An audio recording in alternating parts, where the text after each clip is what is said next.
Have you ever heard of the beer test? If so, I'm sorry.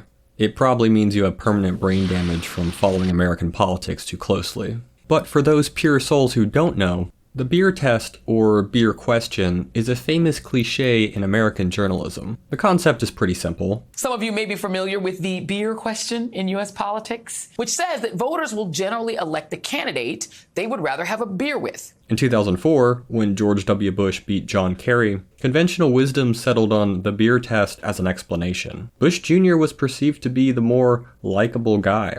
There was even polling data that supposedly confirmed this theory. Something called the Zogby-Williams identity poll showed that... Wait, hold on. This does not sound like a real poll. Okay, I guess it is actually legit. It turns out that 57% of undecided voters said they'd rather have a beer with Bush than Kerry. Hold on though, did this poll also ask undecided voters about astrology? I was right, I take it all back. This poll is bullshit. If you're hearing about the beer tests for the first time and thinking, wow, that sounds really dumb, actually, then you would be right. The kind of person who seeks political power is kind of by definition not someone most of us would enjoy having a beer with. As a 2005 headline from The Onion noted, "Long-awaited beer with Bush really awkward. I know the human being and fish can coexist peacefully." These days, you don't hear quite as much about the beer test during election season. And it makes sense. In an era defined by a backdrop of mass death, unchecked police violence, economic precarity, fascist rhetoric, and a genocide funded by American taxpayers, it seems kind of quaint. Yet the idea that a candidate needs to prove their relatability to the average guy, and I use the word guy very intentionally, has never gone away. One of the old saws is, they just want somebody they can have a beer with. So would you like to have a beer with me so I can tell people what that's like? Okay. Cheers. There you go.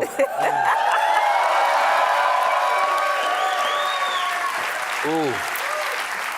That tastes like the beautiful city of Milwaukee, Wisconsin. Champagne and beers. There you go. Passing the would you have a beer with test is not a matter of being authentically likable. It has always been about mastering a convincing performance of likability. After all, the idea of having a beer with a likely president of the United States is, for most of us, a pure abstraction. The beer test is a fiction. It channels a fantasy that you, yes, you, could actually connect with a politician on a personal level. And I would love to live in a country that makes electoral decisions some other way. Maybe based on policy platforms or deeply held political ideals that are debated in good faith. But the United States is definitely not that country. We're messy. We vote or don't vote for all sorts of complex and contradictory reasons. And while the beer test specifically may be fading into irrelevance, the fantasy it represents in electoral politics is in some ways more potent than ever. Speaking of electoral politics, Donald Trump has been elected president, defeating Vice President Kamala Harris. Now, I'm not here to offer another hot take with definitive conclusions about why Trump won.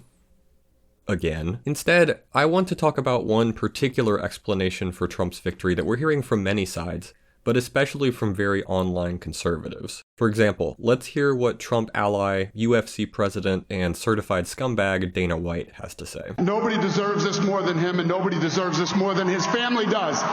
Here he is on stage at Trump's election night victory party. The new president asked him to say a few words, and most of it was stupid. Stuff about how Trump is a hard-working guy, and how Trump's family is full of incredible people, both things we know to be objectively untrue. But then White said something interesting. I want to thank some people real quick. I want to thank the Nelk boys, Aiden Ross, Theo Vaughn, Bustin' with the Boys, and last but not least, the mighty and powerful Joe Rogan. I may be mistaken about this, so please don't go looking for evidence to prove me wrong. But this was almost certainly the first time that podcasters, YouTubers, and live streamers have ever been mentioned during a presidential candidate's victory celebration. And Dana White's shoutouts did not go unnoticed. I want to thank the Nelk boys, Aiden Ross, Theo Vaughn, Bustin' with the Boys, and last but not least, the mighty and powerful Joe Rogan. No! And thank you, America. Thank you. Have a good night. What is this country? At this point, I've read and watched probably dozens and dozens of takes on the election that zeroed in on Dana White's comments here. They've been cited as evidence that conservatives have won podcasting, and that Trump prevailed in the first influencer election. Lots of people have credited the manosphere, a term that captures a nebulous constellation of bro creators, for Trump's victory. And look, anyone telling you that the Mighty and powerful Joe Rogan is solely responsible for Trump's victory is delusional. Or just lying to you. We'll never be able to quantify Rogan's impact on the election. Sure, it's undeniable that tens of millions of people watched his interview with Trump, but there's just no way for us to know how many marked a ballot based on that interview. Just as there's no way to know how many of the 67 million viewers of the presidential debate made a decision based on that experience. They're eating the dogs, the people that came in. They're eating the cats. They're eating the pets. But Dana White's shout-out is not meaningless. There has been a genuine shift in how media functions in this country. Saying that Joe Rogan and the Nelk Boys are legitimate players in a presidential election, it sounds wrong. I don't like saying it, but it's true. We've entered a new reality for creators and consumers of political media, and we should take that seriously. And taking it seriously means that we need to go beyond the tempting but simplistic conclusion that Joe Rogan is more powerful than mainstream media. Let's start with the obvious. Trump's media strategy was effective at getting him in front of massive audiences. Trump, or at least the people running his 2024 campaign, understood that his 2016 playbook would no longer be sufficient. Political reporters at places like NBC and the New York Times paid a lot of attention to the fact that attendance at Trump's rallies was lower during this election cycle. And it made sense to focus on that. Trump is extremely self-absorbed, and getting people to show up and hear him speak is clearly important to his ego. So we do these rallies. They're massive rallies. Everybody stays till the end, by the way. You know, when she said that, well, your rallies, people leave. Honestly, nobody does. And if I saw them leaving, I'd say, and ladies and gentlemen, make America great again, and I'd get the hell out, okay? Because I don't want people leaving. Thus, empty seats at a Trump campaign event are an easy metric that the news media can use to measure his supporters' enthusiasm. It was a good visual representation of a campaign that seemed to be just flailing around. Now that the election is over, it's pretty clear though that Trump's in-person audiences were not a good indicator of his overall support.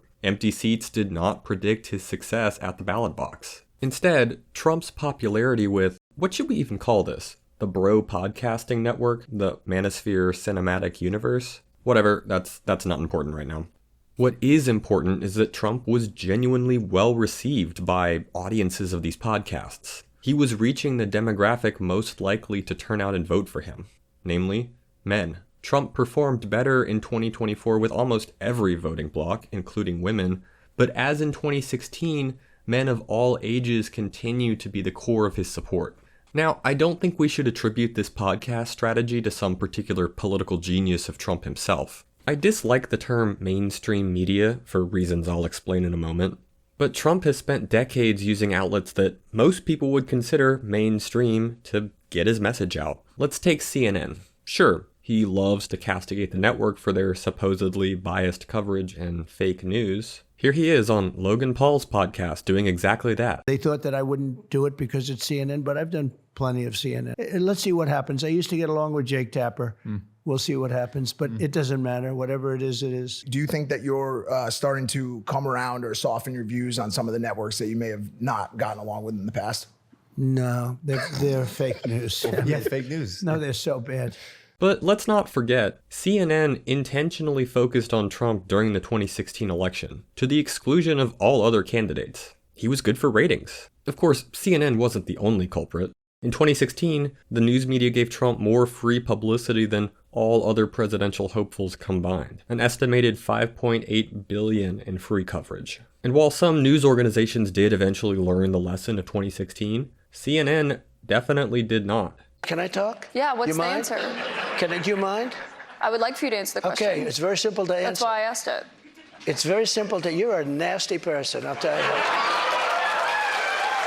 Despite his self-styled outsider status, Trump has always thrived on this kind of mainstream attention. And I don't think he would have changed his media strategy without prodding from people who are younger and more in touch with today's culture of live streaming and podcasting. So, who was responsible for Trump's new strategy? The New Yorker magazine identified Dana White himself as the primary instigator, which makes sense. Some of these guys, like Rogan, have a connection to UFC, and White seemed more than happy to take a victory lap on election night. Other journalists have credited Trump's 18-year-old son Barron. Trump himself is quick to give his son kudos, at least when it comes to his appearance on Theo Von's show. My son's a big fan of yours, Barron. Really, Barron is? Yeah, he knows you very well. He said, Dad, he's big. Wow. Yeah, big one.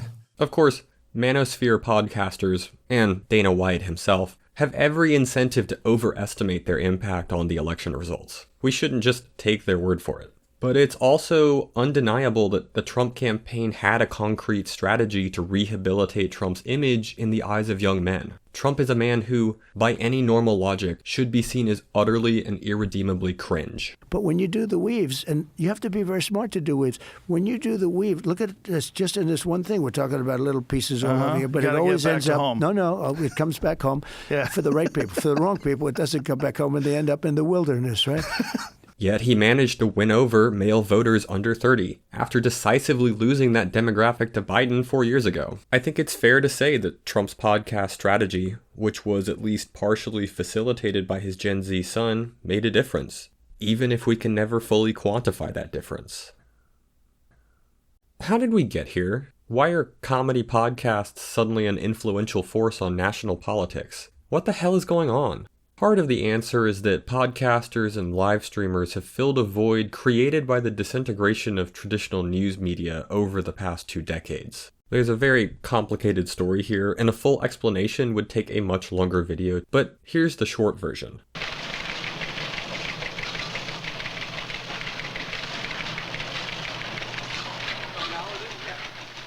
Basically, the business models that used to sustain news organizations have completely collapsed. I feel like most people don't realize how bad things actually are. After all, if you're online, it feels like there's more stuff to read than ever. More headlines, more articles. And yeah, it's annoying to be bombarded with donation requests or to be blocked by paywalls, but that happens because a lot of news organizations that do important work, like investigative reporting of powerful people, well, they're struggling to stay financially viable. To be clear, there are still plenty of professional journalists in the country doing good work, but a steady job within the industry is harder and harder to find. And like many other sectors of the economy, the media business has an incentive to inflict precarity on its workers. It's much cheaper to use a handful of freelancers than it is to hire a full-time employee and provide them with benefits. The financial destruction of news outlets has also coincided with a drastic decline of public trust in media. The reasons behind this are, once again, complex and not reducible to any one factor. In fact, it's not even really a modern phenomenon. Trust in media has been steadily declining since the 1970s. But in the internet era, when anyone with access to Wi-Fi can theoretically become a publisher, the public's dislike of traditional news sources created a huge opportunity for alternative voices to flourish. And flourish they have. Any human being can say whatever he or she wants, and nobody can shut them up. It means that all of those wonderful things that have been gelling in human consciousness all this time that were too far out on the fringes suddenly get a chance to be part of the mix. And I think that's a good thing. Everyone has some worthless content languishing around in their garage. Please put it on the net! But this brings me to another important question. Why now? News media has been in crisis for a while, really since the dawn of the internet. And it's not like alternative news sources are a brand new thing, but today's podcasting ecosystem feels fundamentally different from anything that came before. The men who helped launder Trump's image for their Gen Z audiences, they aren't scrappy upstarts filming in their living rooms. Joe Rogan, Aiden Ross, Logan Paul, Andrew Schultz, Theo Von, the Bussin' with the Boys dudes. These guys are loaded. They are millionaires and multi-millionaires. They have professional studios, they have staff, they have producers and editors and cameramen. By any reasonable definition of the word, these guys are the media. Remember when I said I didn't like the term mainstream media? This is why. We're not living in the 1970s anymore. We don't live in a country where people read their morning paper over breakfast and sit down for an evening newscast after dinner. It's 2024. There's no single stream of media, just endless fire hoses of content spraying in all directions. People are getting their news from CBS and Pod Save America and Minecraft streamers and crypto scammer discords and crazy substacks with names like Unraveling the Matrix. But here's the thing. The manosphere podcasters still need the mainstream media to exist. Defining themselves as an alternative to the media is how they built their audiences in the first place. I can't emphasize how important this is. You can only maintain an edgy anti-establishment ethos as long as there is an establishment against which you can define yourself. I'm not saying that these podcasters are fully equivalent to large corporations. Obviously, even Joe Rogan with his Spotify backing doesn't have the resources of a CNN or an NBC or a New York Times. But just remember this fact, okay? These guys got personalized shoutouts at a campaign watch party for the President of the United States. You tell me whether that sounds like being anti-establishment.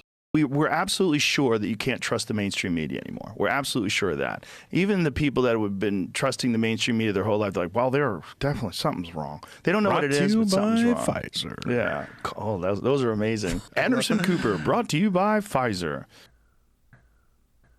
Of course, just because manosphere podcasters have large followings doesn't automatically explain their influence on the 2024 election. I mean, anyone who has actually lived through an episode of the Joe Rogan Experience knows that people don't tune in for Joe's views on electoral politics. He's just not in the same mold as a Ben Shapiro or a Matt Walsh. Commentators who exist primarily to ensure that the Republican Party keeps moving further and further to the right. For all the hateful shit that Rogan has said over the years, calling him a political podcaster just feels inaccurate to me.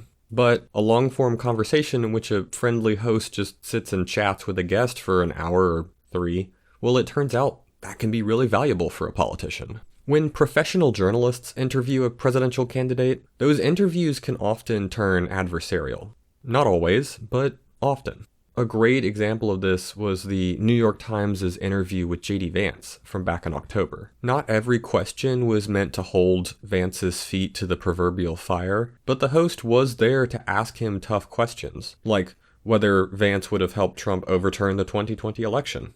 In the debate, you were asked to clarify if you believe Trump lost the 2020 election. Do you believe he lost the 2020 election? I think that Donald Trump and I have both raised a number of issues with the 2020 election, but we're focused on the future. I think there's an obsession here with focusing on 2020. I'm much more worried about what happened after 2020, which is a wide open border, groceries that are unaffordable. And look, Senator, yes or no? Okay. Did Donald Trump lose the 2020 election? Let me ask you a question. Is it okay that big technology companies censored the Hunter Biden laptop story, which independent analysis have said cost Donald Trump millions of votes? Senator Vance, I'm going to ask you again. Did Donald Trump lose the 2020 election? Did big technology companies censor a story that independent studies have suggested would have cost Trump millions of votes? Senator Vance, I'm going to ask you again. Did Donald Trump lose the 2020 election? And I've answered your question with another question. You answer my question and I'll answer yours. But a setting like Rogan or Theo Von's podcast has a completely different energy. The hosts aren't journalists. They haven't internalized the idea that they need to hold their guests accountable for anything. They just have no professional incentive to ask difficult questions about policy or January 6th. Instead, the appeal is the supposed rawness of the conversation, the intimacy, the chance to show voters the real person that they don't normally see. That's certainly how Theo Von framed his interview with Trump. He's one of the most famous people on earth, and I'm grateful for this chance to learn more about the man behind the headlines. Today's guest is Donald Trump. Brady Brickner Wood, who wrote for The New Yorker about podcasting's influence on the election, offers what I think is the best analysis I've seen so far of what exactly happens when Trump sits down for one of these freewheeling conversations. Von's disarmament of Trump demonstrates why conversation podcasts have come to rival traditional forms of media, a reality that both presidential candidates seem to recognize. When a public figure sits across from a podcast host to embark on a purportedly shapeless stream of consciousness chat suffused with crude jokes and senseless tangents, an odd alchemy occurs. The speakers begin to sound like pals bantering at a pregame, with the listener as a silent confidant. Wait, bantering at a pregame? That sounds oddly familiar. Have we been here before? It turns out that the Manosphere Comedy Podcast, TM, is the beer test, reborn. Dare I say the beer test perfected. See, in the old days you had to imagine what it would be like to have a rambling, semi-coherent, and conspiratorial conversation with Donald Trump. But in the age of Joe Rogan, imagination is no longer necessary. You can listen to the real thing without having to engage a single brain cell. It was actually really interesting to go back and watch Trump on these podcasts post-election, because ultimately he doesn't show a new side of himself very often. He doesn't display the kind of rawness or intimacy that a long-form podcast seems to promise. I keep thinking about his interview with Logan Paul, which admittedly is the worst of the bunch, but Paul tries repeatedly to get Trump to say something personal. My question is, like, if that is your belief, if that is their belief, why do you have the desire to give your time and energy to a country or a system that's trying to take you down? I guess I'm asking, like, the desire to run and attempt to improve your country for these things you're saying. Yeah. It comes from what? Trump, however, has no interest in going there. He has no desire to engage in introspection. All he offers in response are the same campaign talking points that he delivered at any rally. Hey, when you look at the people, when you look at the crowds, I did a rally in New Jersey. We had 107,000 people there. You saw that last week. And it was like a love fest. There was not even, like, nobody even raised a voice of dissent. The whole place, it was like a big love fest. Nobody could believe it. You saw that 3-4 weeks ago. Our country has tremendous potential, but it's going down the tubes very, very rapidly. Nobody has ever seen anything like it, the way it's being run. Rogan attempts the same thing. He tries several times to get Trump to show some semblance of an inner life. Like when he asks Trump what it was like to set foot in the White House for the first time. That's what I wanted to ask you.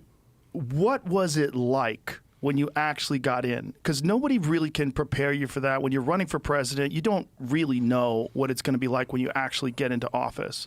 Everyone's aware of all this stuff. But what I want to get to is, like, what was the experience once you got inside? It was just what did you think it was going to be like in terms of, like, your ability to govern? Yeah. Like, this is your first experience governing anything. But once again, Trump cannot or will not reveal anything genuinely personal. His immediate, perhaps instinctual response is instead to pivot and make the moment about his political grievances.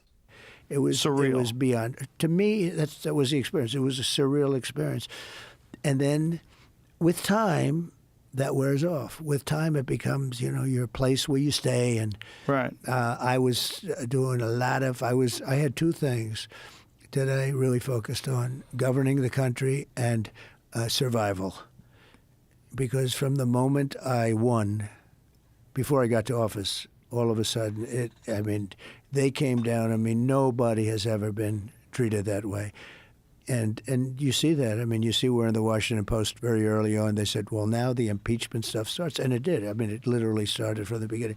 The one exception to this trend is Trump's interview with Theo Von. It's the one setting, at least that I've seen, where Trump shows something unexpected. There's a reason why exchanges like this one went viral. Oh, I would just do cocaine. That was really, yeah. So not just, yeah. That's down and dirty, right? Yeah, and it was, yeah. But you don't anymore? No, I don't do it anymore, man, and I'm not doing it. Is it too much? Too much to handle? Some of the stuff started to get a real rattle in it, too. I don't know where we were even getting it from in this country, but yeah, it started to make me feel like I was a mechanic or something. So the thing you go back to then is alcohol for the most part. Right, yeah, but what I want probably is cocaine, but I know that if I have a drink, then it'll be like, okay, well, I had a drink, then I can do this. Is cocaine a stronger oh, yeah. up? Yeah. Cocaine so you're way up with cocaine more than anything else you can think of. Cocaine will turn you into a damn owl, homie, you know what I'm saying? Yeah.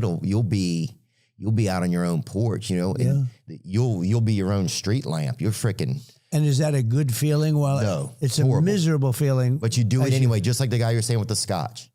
There is something new here, something strange, as if we've suddenly slipped into an alternate dimension in which Trump shows genuine curiosity, even perhaps an interest in another person's existence.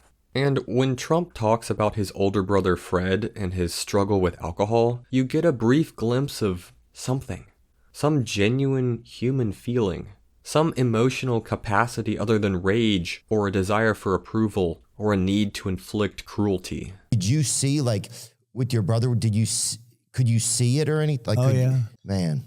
I was amazed because he had so much going, he had everything going. I think it happened in college at a fraternity maybe, or I don't know, somewhere along the line it happened. And all of a sudden, this is not unique. This is a very common story, unfortunately. But and then the family would see it and start to notice it. And I was amazed that his body could hold out. It held out, and it had bad moments. But his body was unbelievably strong that it could withstand this. Yeah, it's a body. Your body's just so resilient. Yeah. Do you remember the last time that you saw him or spent with him? I do, and I'm sorry to ask you about it. Is that all right? No, it's the reason it's good talking about it is it might help other people. If it helps one other person, it's worth the conversation. However, when we leave the podcast studio, when we return to reality with Trump's anti-alcohol PSA still ringing in our ears, we might just remember that Trump literally sold his own brand of vodka and owns a fucking winery. The Conversation podcast, like the beer test, is an exercise in political fantasy. It fosters a delusion that we can actually gain access to the real person who is running for office. And I think Trump's success in harnessing the manosphere for his own ends reveals something important about this new form of political media. These shows promise authenticity and honesty, but in practice, the only thing these guys really accomplish is to reward the most impressive liar. In the aftermath of the election, there have been a lot of takes about the need for a so-called liberal Joe Rogan. Actually, it was more like one pundit who made a stupid tweet with this argument, and then a lot of people dunking on it. If you search for liberal Joe Rogan, most of the results are actually people saying, that idea is stupid, here's why. But even if talking about a liberal Joe Rogan is a silly and surface-level response, this kind of discourse does reflect a real problem. How should progressive media respond to the current moment? The personalities I've talked about in this video, they don't cater to political junkies. That's not who their audiences are.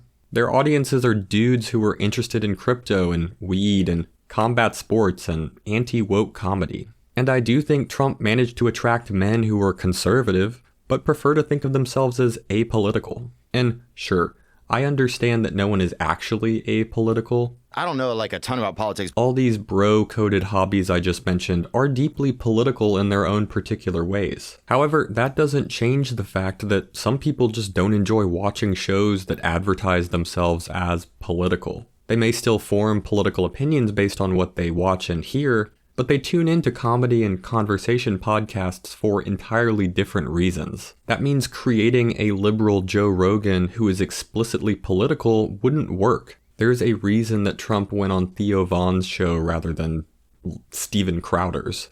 I also think it's important to acknowledge that these podcasts are often deeply misogynistic, and I worry that any attempt to make progressive political media that appeals to their audiences will perpetuate that. That doesn't mean that progressives don't need to do a better job of talking about issues that are important to men. We obviously do. But I don't think that the left needs any more sexist men with microphones. We may not have much, but we got that covered. There's another big problem with the idea of a liberal Rogan. And that's the fact that progressive podcasting that's actually worth a damn still needs to engage with reality. That's right. Let's get the facts. Every live streamer or podcaster or video essayist who talks about current events, they all rely on the work of actual reporters working for actual news organizations. Like, I literally couldn't offer the commentary in this video without the hard work of dozens and dozens of journalists who've established basic facts about what's actually happening in the world. Information doesn't just appear out of nowhere. Of course, it's much cheaper and easier to just make things up, or to rely on hyperbolic rage bait.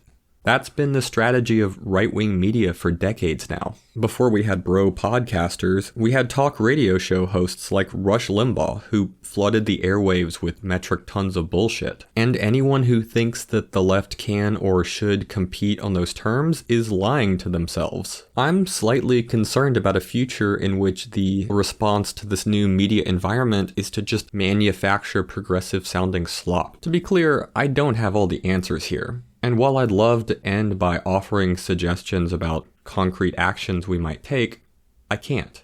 I haven't figured out what the best path forward actually is. But if you have ideas, I would love to hear them. And even if you don't, I hope this video has at least helped you think more clearly about what just happened in this election.